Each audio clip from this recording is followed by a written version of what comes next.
Hi, I'm Marco Rubio, and this is this week's edition of Constituent Mailbox. As you know, every week we take your emails, your letters, your phone calls. We go through them all. We pick a few that are typical of the kind of news that we're hearing from people back in Florida. We read them here on the air, and then we answer your questions. So we thank you for that. And the topic, of course, on everyone's mind the last couple of weeks has been Obamacare, because it's no longer a theory. It's now applying. It's now impacting the real lives of real people. We're seeing that every single day, and we're getting a lot of emails about it. Now, the one thing I've been focused on is the ObamaCare website. Now, you would think in the 21st century that setting up a website where you can go on and buy something would be pretty easy to do. But despite 3.5 years to prepare for it, the Obama administration has not been able to do that. And by their own admission, that website right now is an absolute disaster.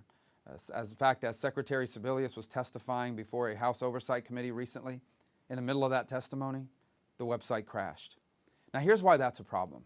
It's a problem because next year, if you don't have health insurance, you're going to owe the IRS money.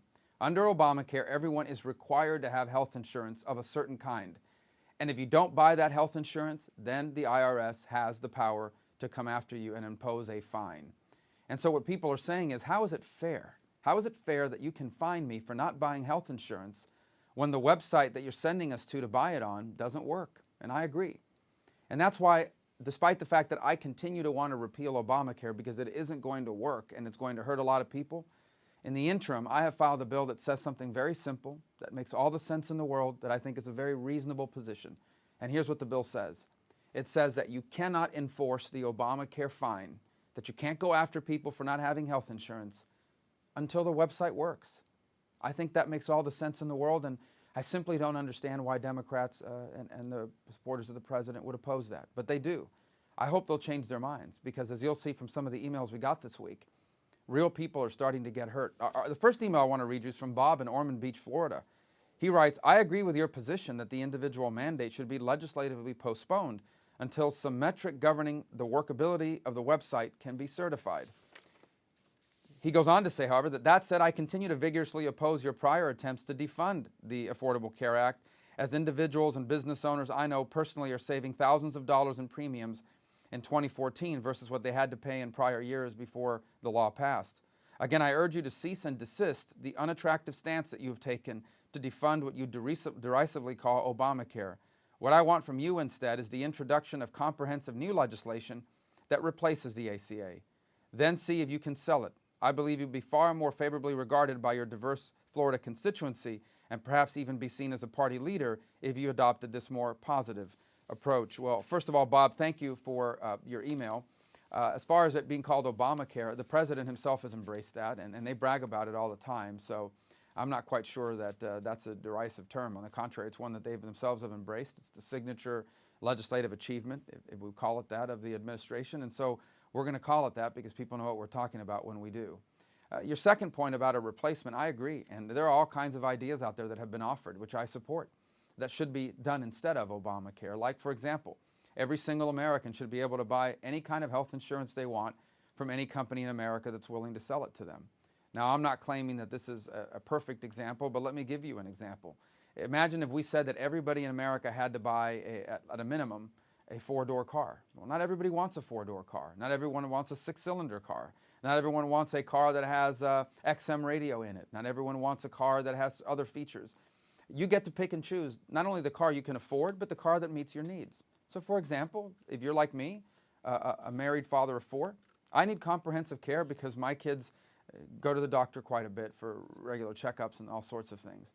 On the other hand, if you're 22 years old and relatively healthy, you probably may not want comprehensive care. What you want is a catastrophic hospitalization policy, because you know that you're probably not going to get sick, but if you do or are in an accident, it's going to be very expensive and it could bankrupt you. In most places right now, people don't have that choice, and under Obamacare, no one will have that choice. Everyone is required to buy a minimum standard of health insurance. And for many people, that is simply unaffordable and doesn't make economic sense. And so that's why this law needs to be repealed. There are so many problems with this law. I could have a 4-hour video describing to you not just the problems we're facing now, but the problems we're going to face down the road. But this law needs to be repealed. But I think your email is illustrative of something else, and that is you are someone that supports the health care law. You claim that you know people whose premiums are going down. I'm sure there are people out there that do. But for every one of those, we're getting 10, 15 letters of people whose premiums are skyrocketing. And I think that's only going to get worse, especially if these exchanges fail as they're destined to do. And so, again, I think it's important to repeal this law, but in the interim, I'm glad you agree with me that it's unfair for the IRS to go after and punish people for not having health insurance when the website they're supposed to use to buy that health insurance doesn't work. Our second email comes from someone who's concerned about security of personal information on the website. Daniel in Estero, Florida writes, I'm a lifelong Florida resident who resides in Abu Dhabi. I went to the new healthcare.gov website to see how much my insurance would be if I was not provided it by my employer. I had to register a lot of personal information first, including my projected income, prior to taking a look at the insurance available to me. I found that my insurance would be around $550 per month, plus a $2,500 deductible. Not very good for me. Pretty high. Anyways, I would like to delete my account now, and I cannot. I have a bad feeling about having all this information available to the government's new database. Well, Daniel, it's not just the government. It's the ability of rogue people working on these websites to sell that information to someone who can then use it to steal your identity. By the way, nowadays, if you have someone's social security number and date of birth, you can steal their identity. You can apply for credit on their behalf. You can do all sorts of things. It's not a positive thing. And the security of these websites is simply inadequate. And so you have a right to be concerned about how this information can be used. And I think we need to ask a lot of harsh questions about what is the security on these websites, because people are leaving their most sensitive economic information on that website. And if that is ever breached, whether it's a hacker or an inside job by someone who, as a rogue operator, decides to make some money on the side by selling that information to someone who uses it to steal identities, people are going to be hurt badly as well. It's something that's not getting a lot of attention, but I'm glad you wrote in, because it's just one more problem with this website. Not only is it not working, but it does not protect personal information in an adequate way. And I intend to focus more on that in the weeks to come as well. Well, I want to thank all of you for writing us. I know there's a lot of anxiety and fear out there about the impact this law is having on your lives. That's why I want to repeal this law. But in the interim, I'll continue to work to see if there's any common sense solutions that my colleagues will support, at a minimum, to minimize some of this pain and disruption that it's having in your lives right now. I hope we can be successful at that. We'll keep working on it. Until then, as always, I just want to thank you for the privilege of serving you here in Washington, D.C. as your U.S. Senator. It truly is an honor, and I hope that I'm doing a good job for you. Until the next time, thank you all for joining us. May God bless all of you. May God always continue to bless our state, the state of Florida, and may God always bless our wonderful country, the United States of America. Thank you.